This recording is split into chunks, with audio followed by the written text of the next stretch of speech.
for my gorgeous bride on our wedding day. Okay. Good morning to my beautiful bride.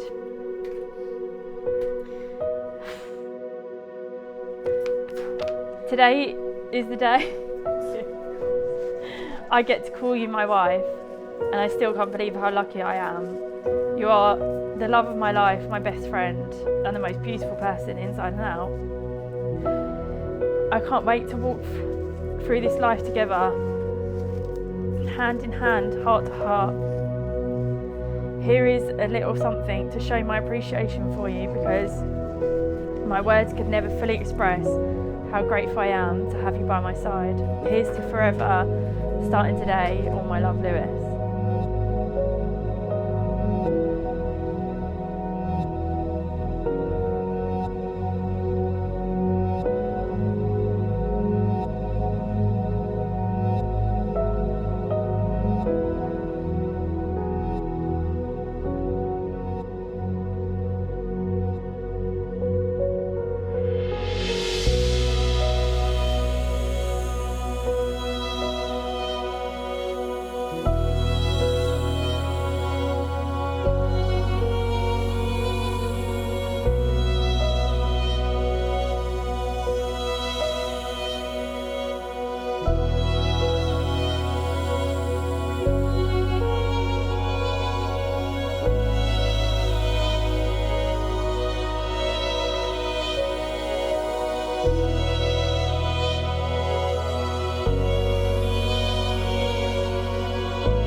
Well, as you can see, it's probably not my natural habitat of standing up and talking to people, but I have been practicing, and I have written down a little speech. So I'll start off with what I had in my paperwork and everything else. And what I'd like to say is, good afternoon, ladies and gentlemen. This is the driver of the 0645 from London. I brought the wrong one, haven't I? No, thank you so much, everybody, for coming this afternoon. I know very much so that Lewis and Hannah appreciate every one of you coming. You all look absolutely brilliant. So far it's been an absolutely splendid afternoon, and hopefully it continues. Really do appreciate you turning up this afternoon. What can I say? That was one moment walking down the aisle with my daughter this afternoon. Absolutely brilliant. So proud of my grandchildren. So, well, proud of them both, to be honest with you. Hannah and Lewis, absolutely brilliant people. And I know they're going to have a long and happy marriage together. They really are. It's one of those days that we celebrate and everything else, but we also think about people that would have been here. And I know this goes out to a lot of people this afternoon. I'd like to take this moment to sort of remember people that we would have loved to have been here. I personally have one person, my brother, who passed away not so long ago. There's also my father-in-law, who's an absolutely brilliant person, passed away in December. I know there's people associated with Lewis's family, his granddad especially, and there's loads of other people. So at this point, I'd like to say absent friends. So I'd like to just have a little toast to absent friends. To absent friends. They are the perfect couple. They actually bounce off each other really well. They are really good. And as I said before, I know they're going to have an absolutely long and happy marriage. And it's great to have both families here. I'm not going to welcome the Jelly family into ours because we pretty much know each other by now anyway, don't we? Let's be honest. And I think we all know our faults and our good points and everything else. So on that note, I'm going to cut it short because you don't want to hear my dulcet tones for the rest of the afternoon. So at this point, I'd like you to be upstanding, raise a glass for Hannah and Lewis. Hannah and Lewis. Good afternoon, everybody. Good afternoon. That's the type of people I need. Thank you. Firstly, I want to thank you all for being here today to celebrate this special occasion with us. First off, to the beautiful bride. You look absolutely stunning today, and I feel so lucky to be marrying you. You're so kind, caring, thoughtful, and most importantly, an amazing mummy to Oliver and Ruby.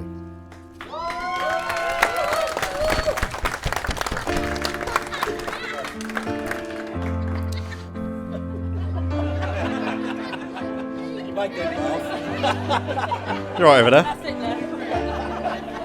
Something happened.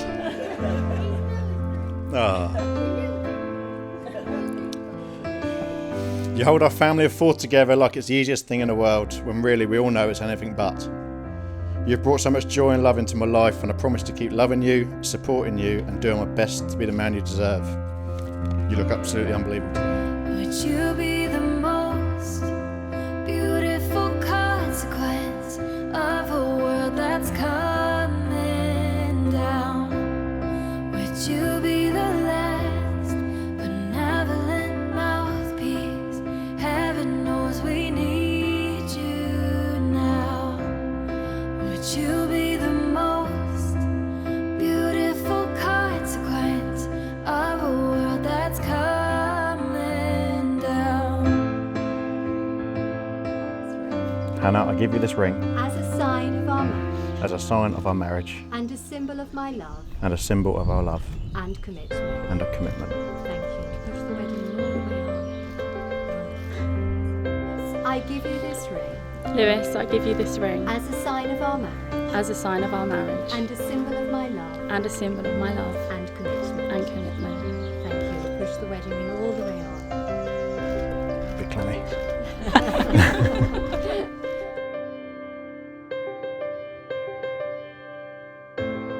To Oliver and Ruby, our little stars of today.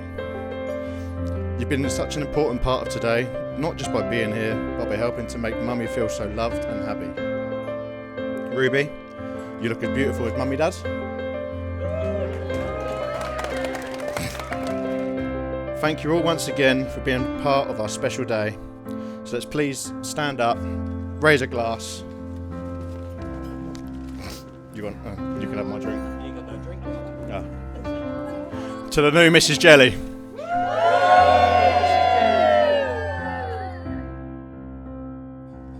Hello.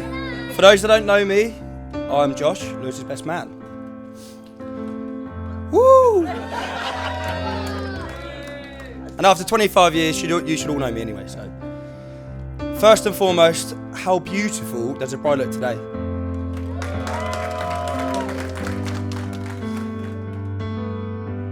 When writing this speech, I didn't know where to start. 25 years of friendship, quite fitting really, a life sentence. And that's where I hand you over. So I thought I'd take everyone back to the beginning. Tangmere Primary School.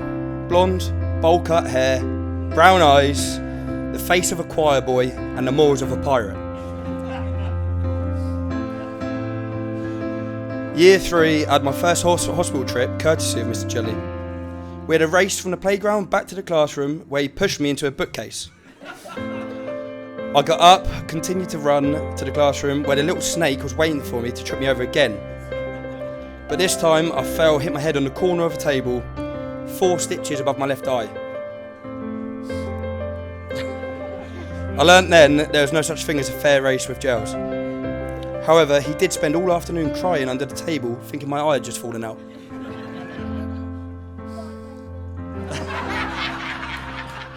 He's funnier than me.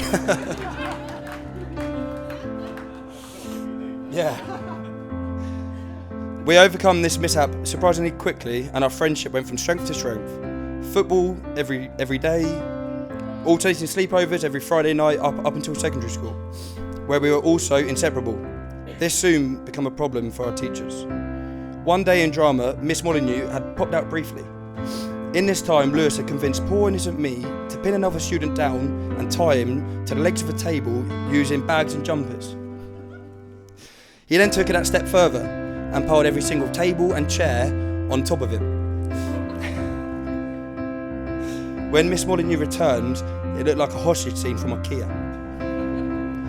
We both got equal blame and were no longer allowed to attend drama for the rest of our time at school. Another time, we were sat in the library when Lewis got onto a erotic poetry website. They were absolutely filthy. After many failed attempts at asking the librarian to be his girlfriend, Lewis decided to make one last effort at winning her over. So he printed off one of his poems and gave it to her. Watching her face as she was reading it was hilarious. Luckily for Hannah, she rejected him.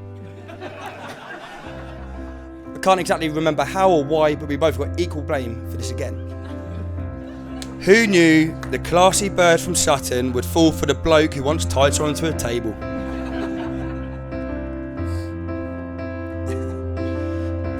Soon into their relationship, they found out they were going to be parents, and me, already being a dad to a 2-year-old Esme, was so excited for them and couldn't wait for Lewis to join me in parenthood. We have since made some of the best memories. Seeing you both blossom into the most amazing parents to these absolutely gorgeous children is nothing short of incredible.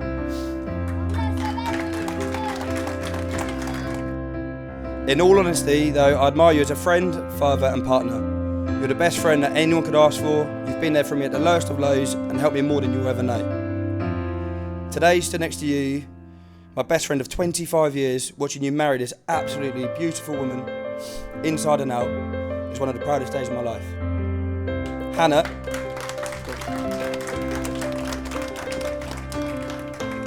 Hannah, if he's only half as good a husband to you as what he's been best friend to me, you're a lucky lady.